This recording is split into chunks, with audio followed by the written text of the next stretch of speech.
Hello and welcome everyone. I'm Helena Cobban, the president of Just World Educational, and I want to welcome you back to our video podcast, Gaza and the World. With this podcast, we aim to explore the many interactions between the ongoing genocidal crisis in Gaza and the world-changing shifts that the global balance of power is currently seeing. Gaza and the World is a weekly conversation that I conduct with a guest who is someone who's thought deeply about these matters.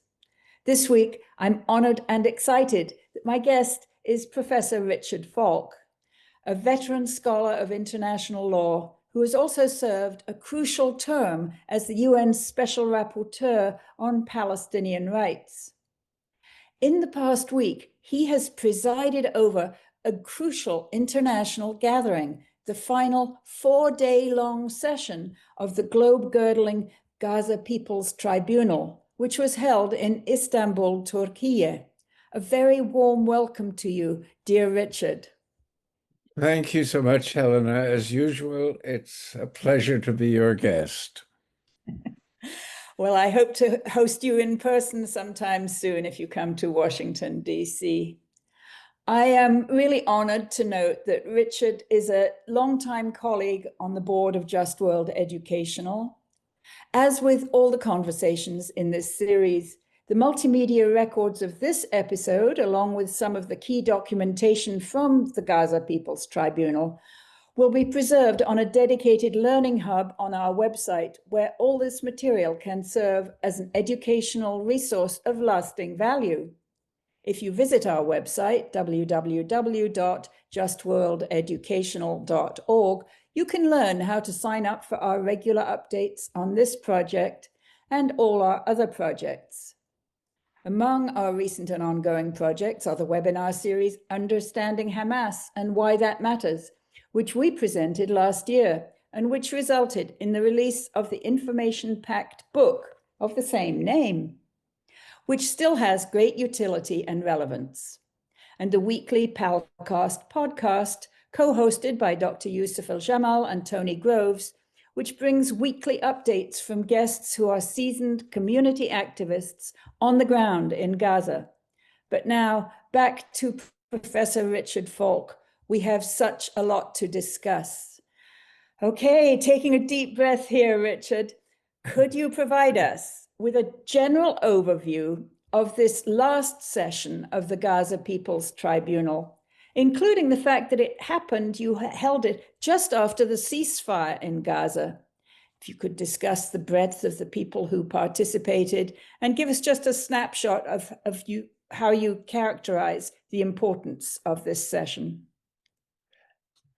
Well, this session was always conceived to be the culminating moment in this process that we started with a launch meeting in London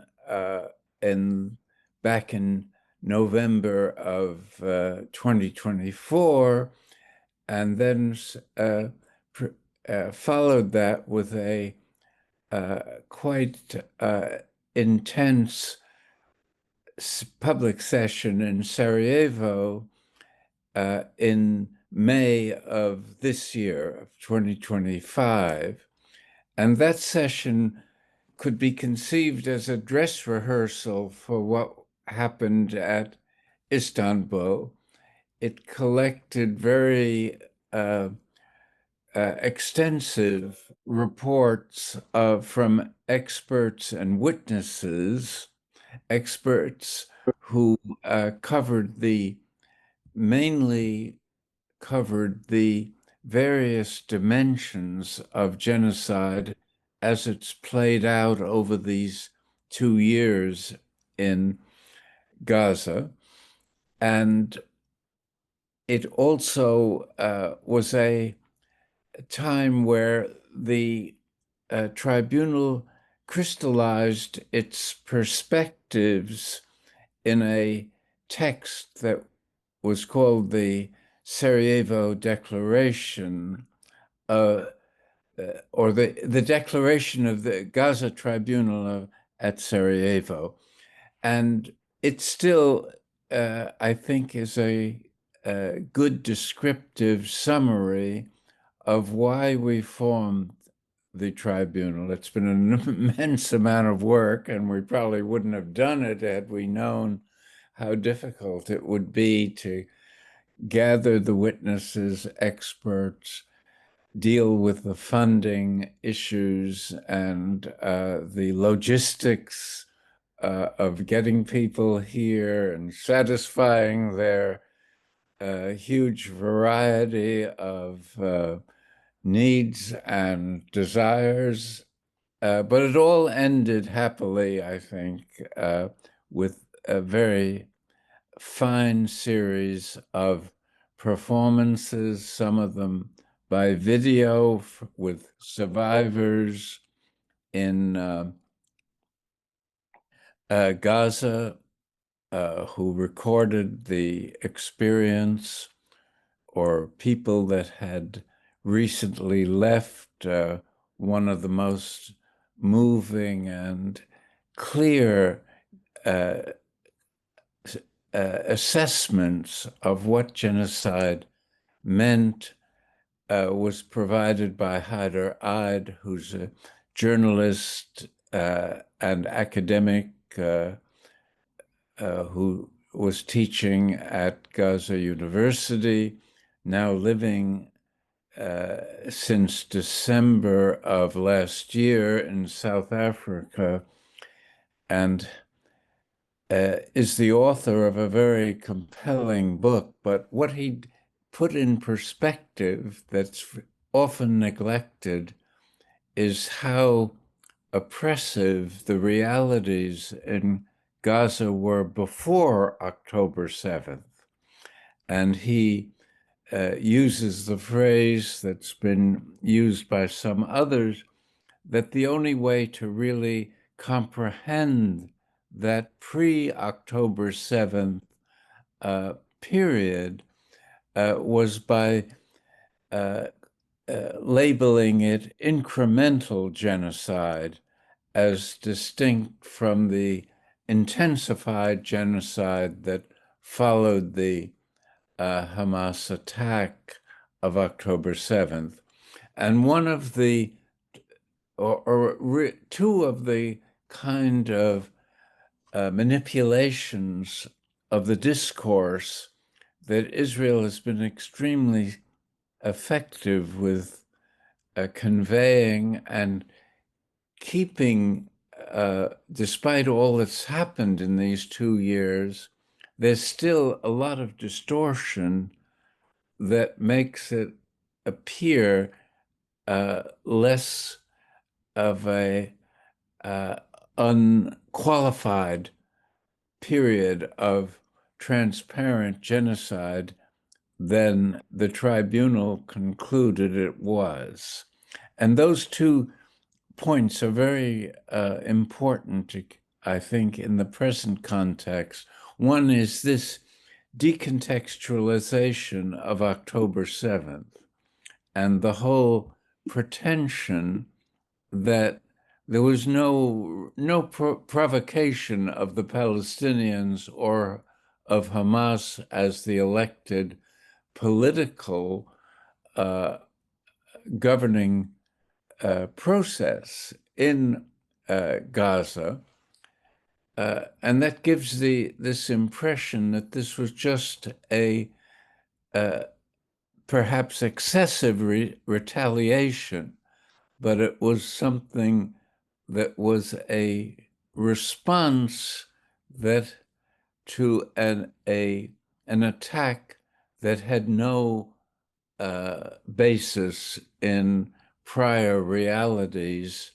And that's why it's so important that this settler colonial framework be developed in discussing what has transpired in Gaza over this period. And the second one is, which Helena knows better than I, the demonization of Hamas as as nothing more than a group of fanatical terrorists. And the whole mainstream has swallowed that image as a way of validating the U.S.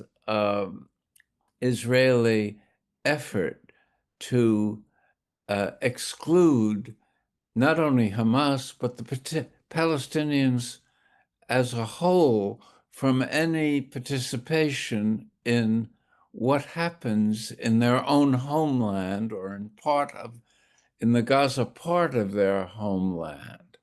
So it's really crucial to clarify and align with reality rather than with state propaganda, both the true nature of October 7th as a certainly partial act of long deferred resistance, and to grasp that Hamas represents the core of Palestinian legitimate resistance to an effort to impose a colonial future on occupied Palestine. And the fact that this happens to follow the Trump diplomatic offensive is really a coincidence, both complicating and illuminating. It's complicating because most of the witnesses and testimony presupposed a Trump-free panorama of the Gaza experience, with looking at the historical roots as well as what's happened in this 2+ years. But it's also relevant because it again provides a sense of how distorted the whole treatment of the Palestinian issue is, by providing rewards to the parties guilty of this overt genocide and further punishing the victims of the genocide.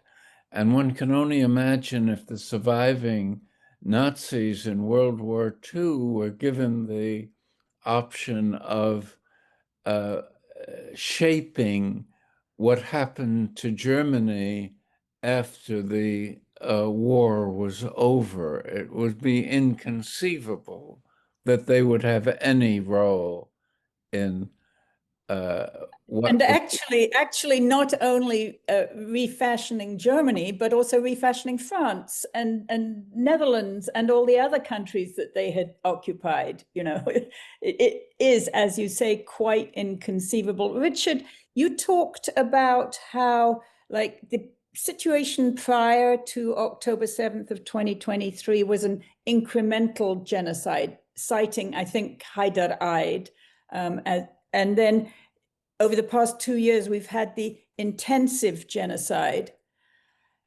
Do you have a way of characterizing the current situation? I mean, has the genocide finished? What can we say about the current situation? That was one of the main, what I would call sub-themes of the tribunal. The whole, and it's the part of the title of the concluding statement that I read at the end of the tribunal session, which says the tribunal concludes, but the genocide continues. And what we meant by the genocide continuing is that the Palestinians who have survived are living in a wasteland that involves a completely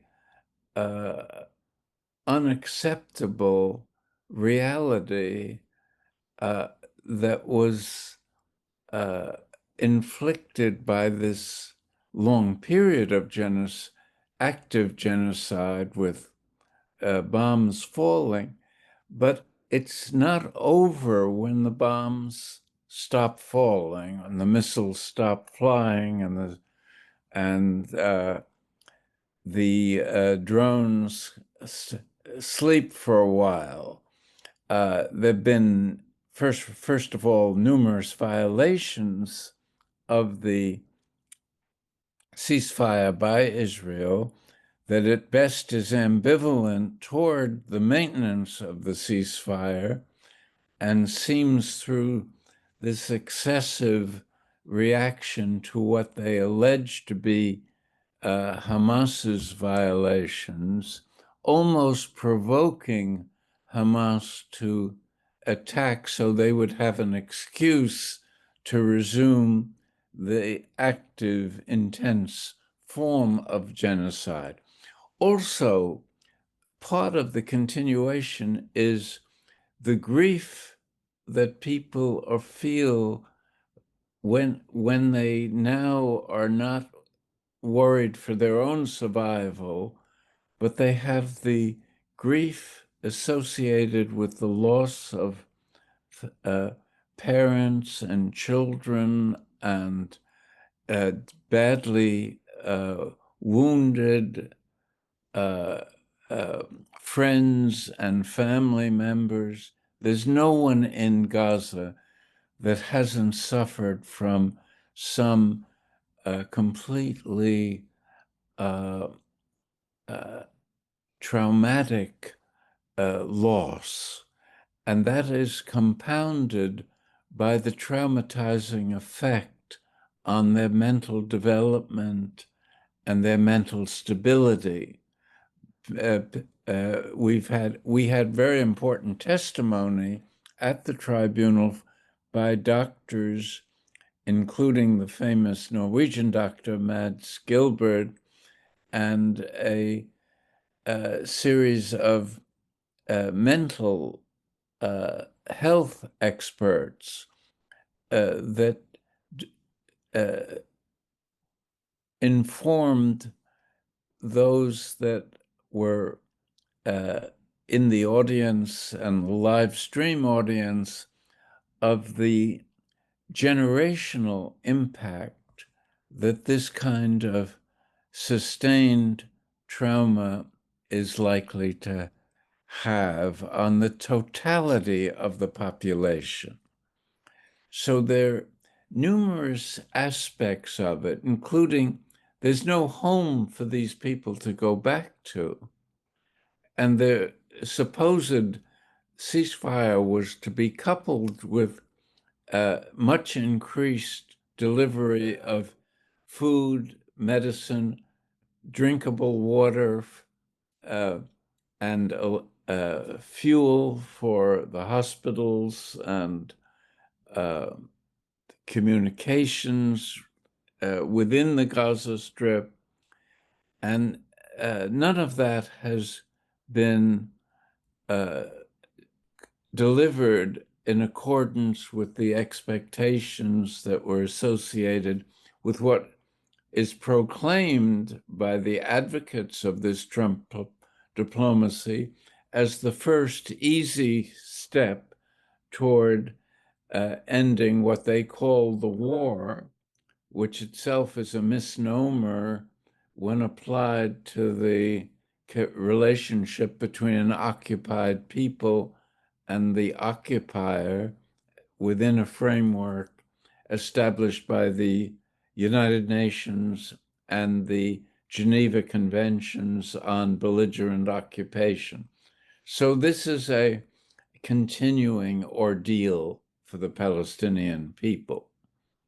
So I think, one of the main violations of the ceasefire agreement, and it was an agreement, it wasn't just an expectation that there would be a surge of aid deliveries. It was in the agreement that there would be 600 trucks a day in order to deal with the most pressing needs of the survivors in Gaza, who, as you said, are living in a toxic wasteland. And it has also to be said that that toxic wasteland contains the mortal remains of their family members. I mean, you know, to be forced to live in that situation without shelter as winter approaches is obviously a form of continuing mass punishment, collective punishment of the survivors in Gaza.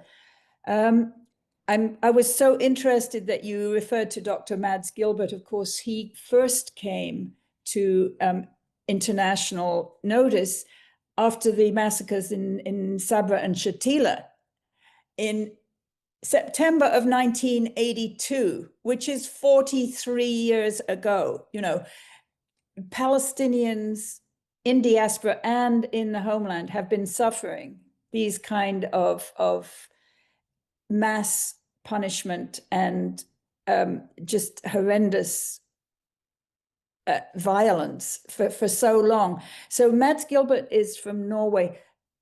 Where else did people come to your tribunal from? Was it truly global?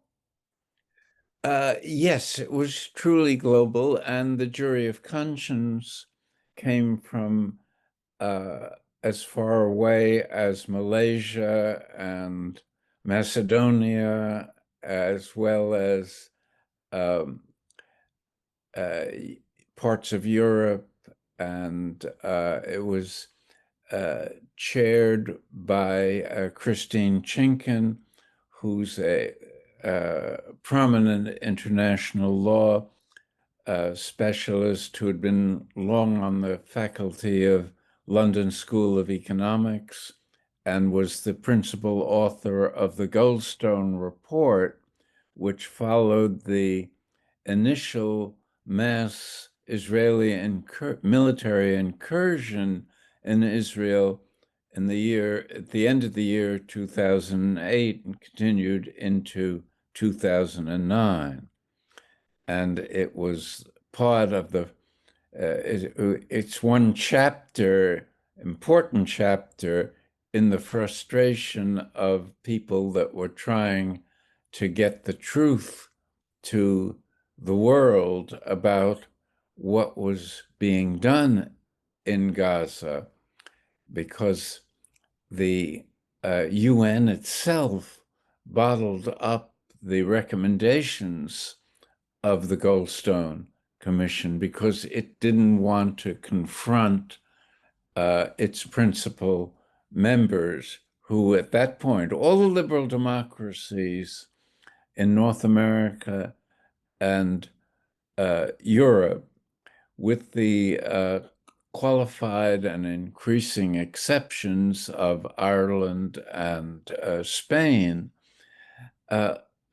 joined in this alignment with Israel at the expense of the Middle East, not only occupied Palestine, but all the neighboring countries that suffered the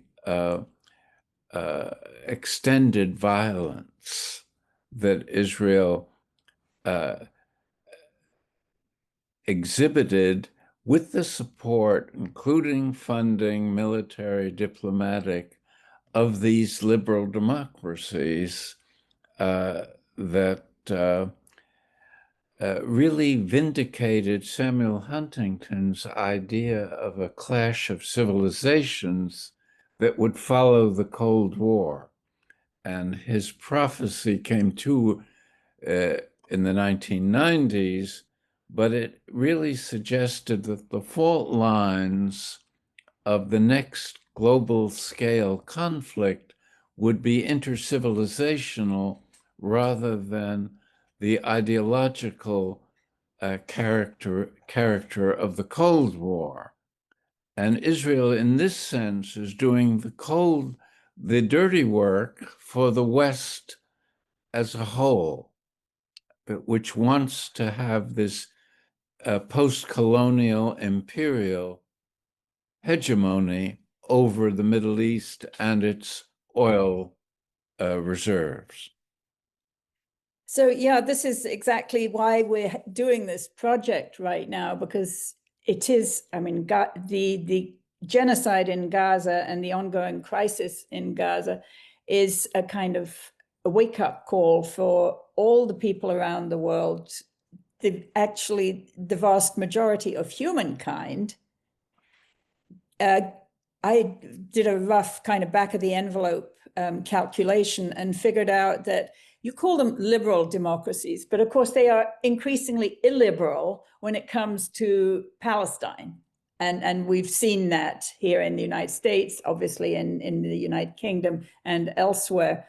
But what you can call maybe the white world, you know, West Europe, and then the colonial offshoots, specifically US and Canada, New Zealand, and Australia, their total population constitutes about 11 to 12% of the global population, which is actually roughly analogous to the proportion of the population in apartheid era South Africa that was white within South Africa. So it's a kind of a global apartheid system that we have now, where the white world gets to have just a completely disproportionate amount of power. So in a sense, that brings me to my next question, which is about the utility of the United Nations in the present era, because the United Nations was set up with this system of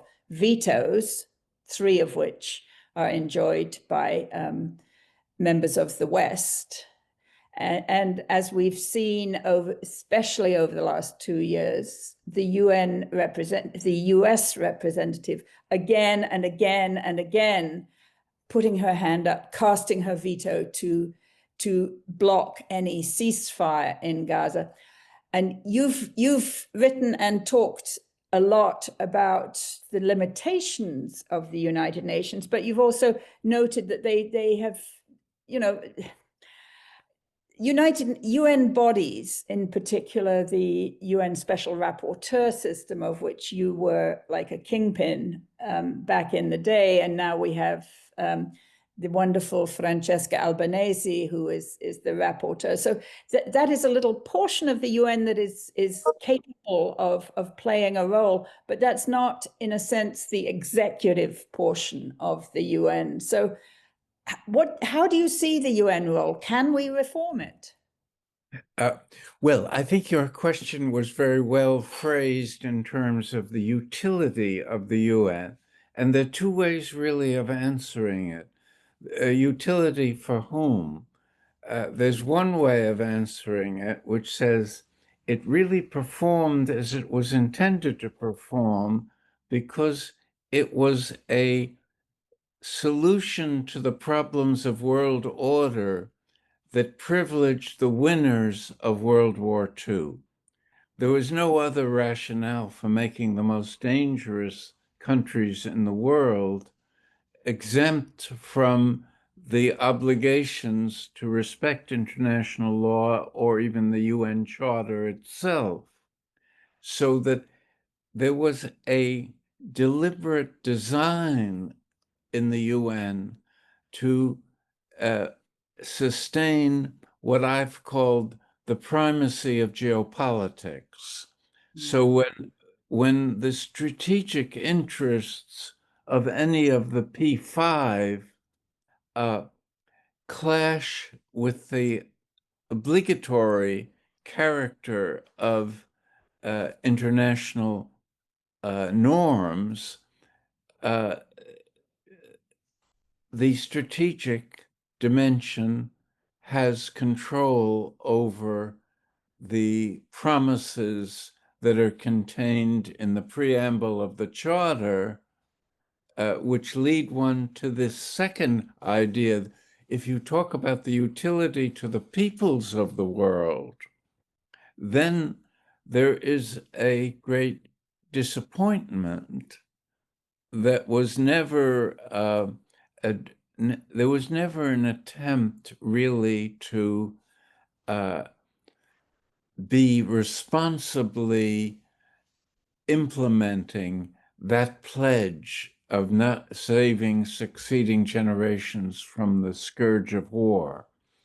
There was always this ideology of what's called political realism that dominates the foreign policy establishments of all these 5 countries in different ways. And Henry Kissinger, in a way, epitomizes that kind of political realism. And he openly complains in his memoir about these assistants that tried to call his attention to moral or legal considerations, which he felt completely irrelevant to the pursuit of national interests that were based on strategic calculations, based on power. So in that sense, the UN was meant to fail the expectations that were given in this propaganda view that it was a organization dedicated to a peaceful human future sustained by international law, not by weapons and war making. And that, but I would say one shouldn't overlook, though, in addition to the special procedures phase activities of the Human Rights Council, which include this institution of special rapporteurs for a whole series of issues, but the ones on occupied Palestine have received the brunt of attention and the brunt of hostility from the forces that are behind Israel and the West in this confrontation that has occurred. But you also should give credit to the International Court of Justice, because it behaved very professionally and, again, according to its limits, within its limits, which are that it's the authoritative source of judicial opinion, but it has no enforcement power. And the enforcement is completely dependent on its implementation by the Security Council if the losing party doesn't comply voluntarily. And one would hope, yes, one would hope that the Security Council would be the implementer of the opinions of the International Court of Justice, which has this special role as sort of, in a US domestic context, it would be the Supreme Court for that gets to determine, the legality. And we have all these problems, obviously, here in the United States with the Trump administration just flouting so many rulings and long-held norms of American political life and the Constitution. So in a sense, that is mirrored by the Security Council in a UN context, where the Security Council, under the effect of the vetoes, just ignores the rulings. I mean, there have been, as I recall, 3 key rulings on Palestine. One was was it 2004 advisory opinion on the wall in the West Bank, that the wall was quite illegal and so on, and that Israel had no right to build it deep in occupied Palestinian territory. And then last year, we had the 2 very crucial opinions. First of all, the opinion in the dispute between South Africa and Israel on, is this a genocide?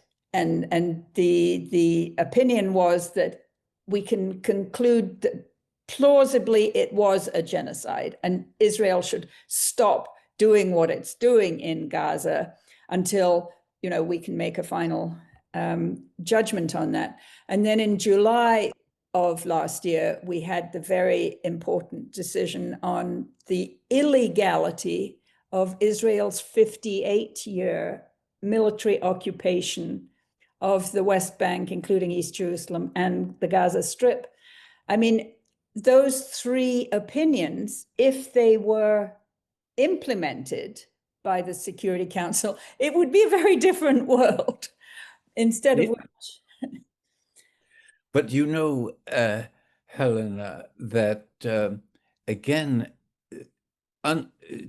Trump in the American constitutional experience is overwhelmingly an aberration from the way in which judicial decisions by the highest court are treated if they're not complied with voluntarily. But in the UN, that's the design.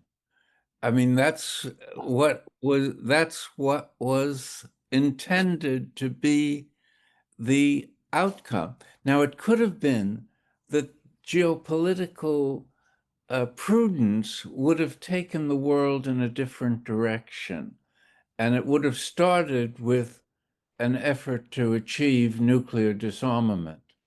But again, the political realists prevailed by convincing the political elites that deterrence based on this apocalyptic threats to annihilate any kind of adversary was a better source of peacekeeping than either law or international authority being exercised. So it was a reliance on hard power rather than on law and morality. And that's what we're still governed. And it's not just Trump. Biden was just as bad on this issue of regarding foreign policy as the province of hard power and of treating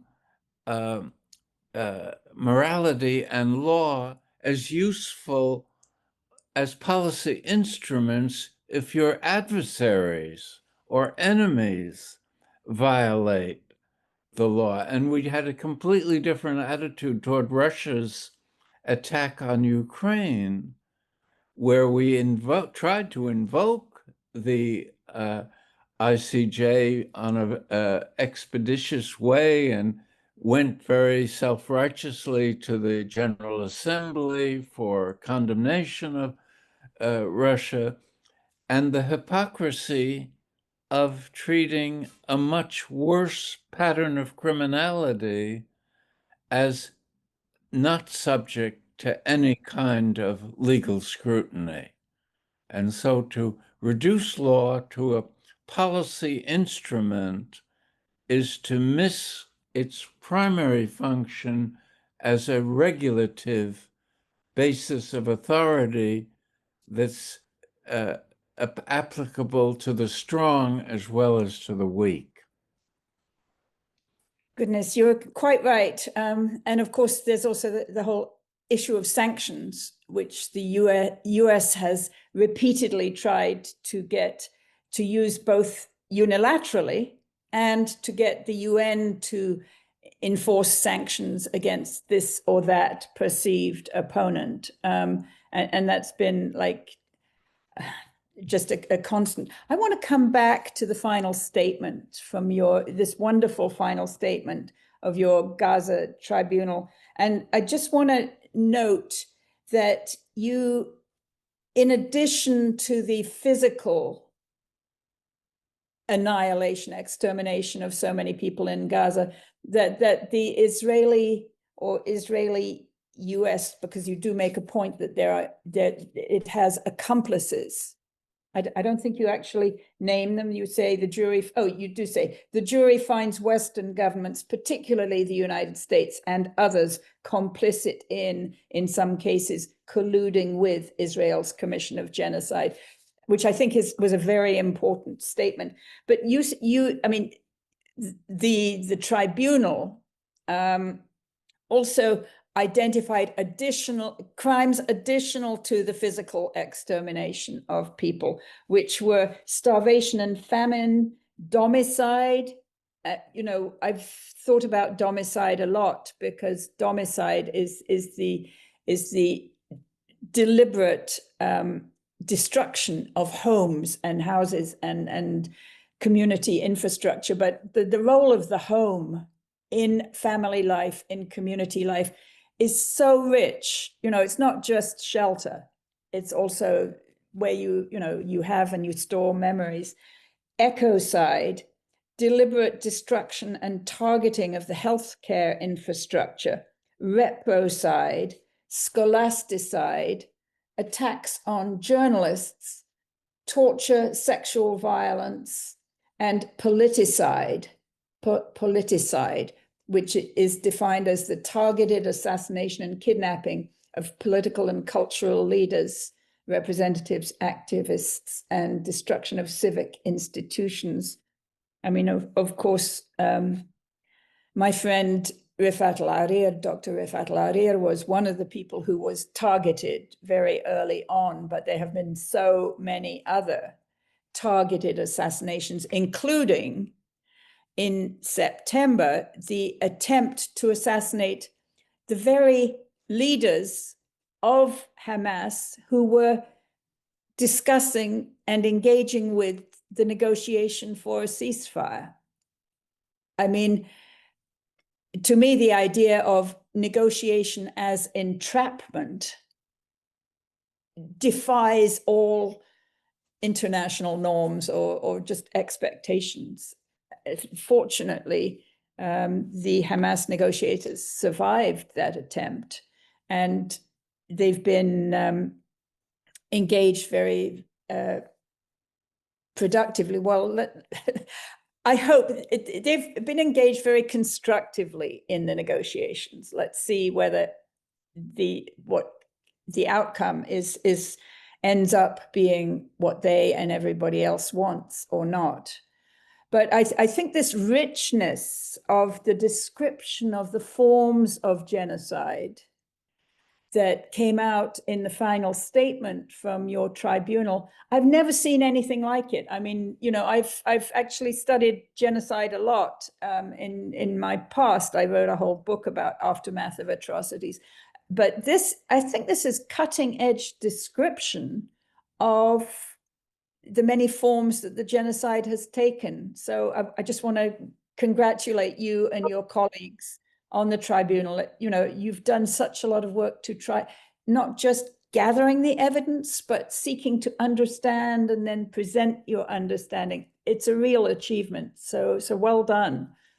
Well, it's gratifying to hear those words, because it was a central part of our undertaking, and it required a lot of effort to identify and to persuade to participate those who we thought were most qualified to comment on those aspects. And we were very fortunate, because there was almost everyone we approached accepted the invitation to take part.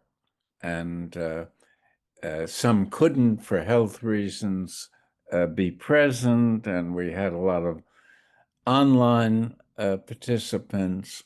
But it's really important to understand that genocide is more than a physical reality, that it also affects the whole infrastructure of life itself, including the soil, the destruction of the agricultural foundation of a self-sustaining society.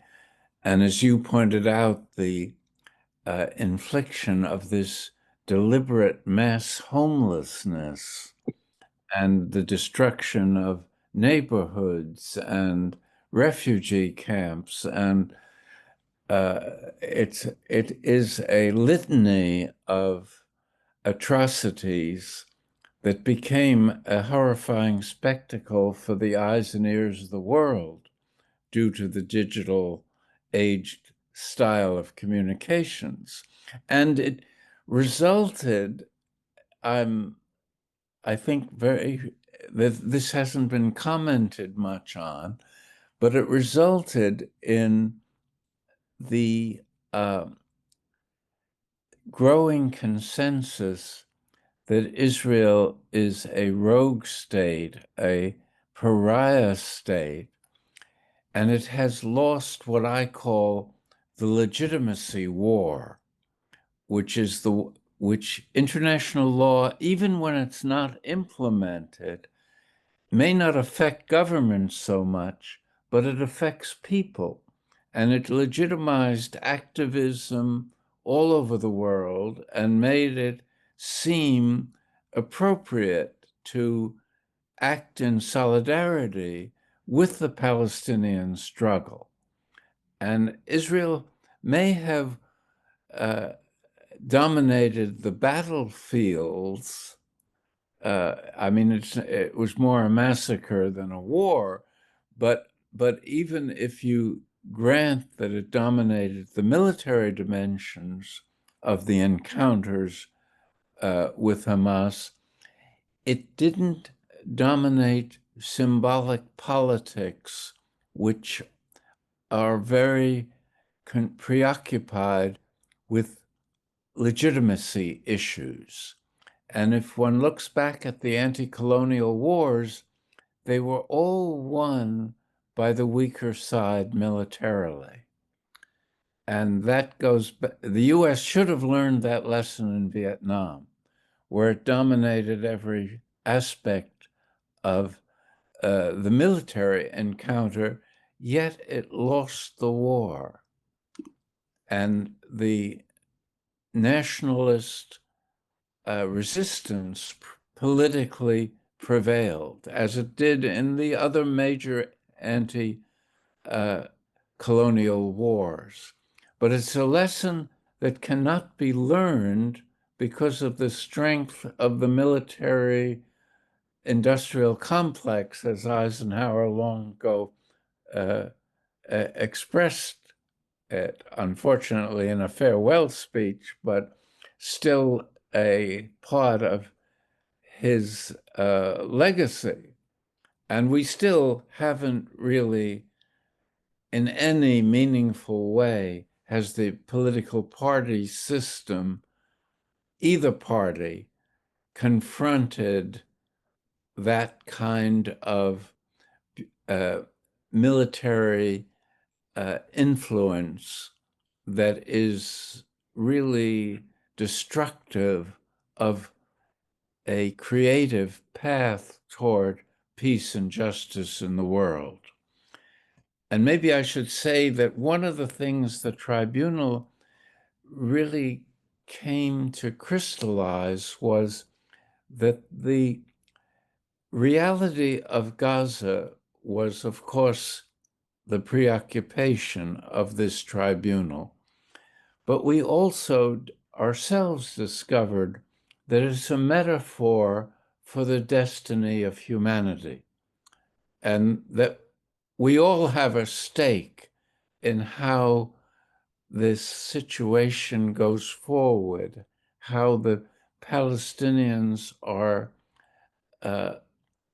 allowed to shape their own future in accordance with the right of self-determination that is supposedly vested in every people, and certainly the people whose homeland is the subject of conflict and tension.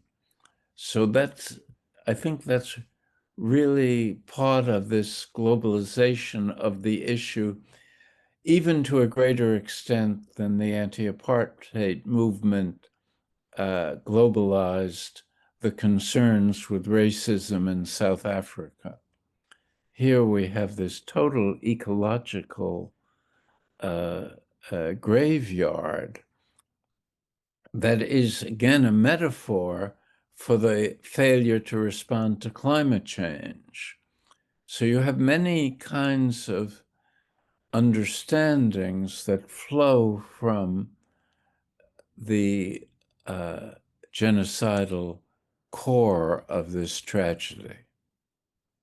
Yeah, I think you place it correctly in a world historical frame as well. First of all, that what happens in Gaza will affect all of us all around the world, which I think increasingly people are coming to understand, because in a sense, it is a challenge for the United States domination of the world system. And can the rest of the world actually unite enough to challenge the US-Israeli exercise of power in West Asia?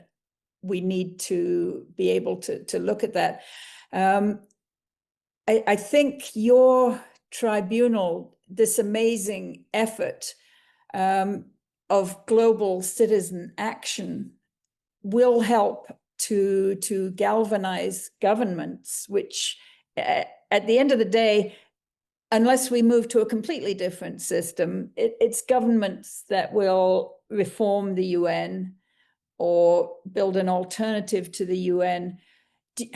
Just as a kind of last thought, how do you see that happening? We've had, for example, President Gustavo Petro saying that the United Nations should move the headquarters from the United States. We've had the Hague group, of which he is one of the leaders, urging, uniting for peace, or urging anyway more robust General Assembly action. Do you see that as a good way forward? Well, I see it as an awakening that suggests the need to go forward. In my view, though, until this preoccupation and dominance of what I was calling political realism is challenged effectively, and it's not just the countries in the West that adhere to this. India is as guilty within its domain. And I think most of the important countries in the world adhere to this ideology where their national interests are at stake. And until you can displace hard power from its dominance over global security, it will be very hard to reform the UN in a meaningful way, or to change the patterns of militarized geopolitics. That what we need is a Gandhian geopolitics that would imagine a different way of resolving conflict and tensions that isn't just a encounter of hard power capabilities. And as I've suggested, history is giving us this alternative by its demonstration that hard power isn't even effective as it used to be. I mean, it was in the 19th century, you could make a strong case that you may not like it, but hard power did shape history. But since 1945, that hasn't been true. And I think it won't be true with regard to Palestine either, that Palestinian victory in the legitimacy war will have ending final results that will be viewed as part of an unexpected Palestinian victory. Well, that is a great note to end on. Richard, I really want to thank you so much. You've been working so hard this past week, presiding over the Gaza People's Tribunal. And I just really want to urge everybody to go to the Gaza Tribunal website and read all the amazing, you can see the sessions there in the video collection. And we're also going to have some of the key documents on our website. We'll be releasing new episodes of our series Gaza and the World, hopefully every week on a Wednesday. So I want to urge people to visit our website, www.justworldeducational.org, and donate to support our modest little efforts, but we like to think that we're helping to change the world. Join us in the struggle to build a just and peaceful world. And again, thank you very much, Richard Falk, for giving us your time and your thoughts, your wisdom, your energy, and your inspiration. Thank you, Helena. It was very forthcoming, as always, that you gave me this opportunity to describe a bit the work and hopes of the Gaza Tribunal, which can be incidentally seen in its entirety through YouTube live streaming. There is a link that's available at the website. Wonderful. Well, we will share that link as well. And thank you again, Richard. Go and get some much deserved rest. Okay. Thanks a lot. We'll be in touch soon. You bet.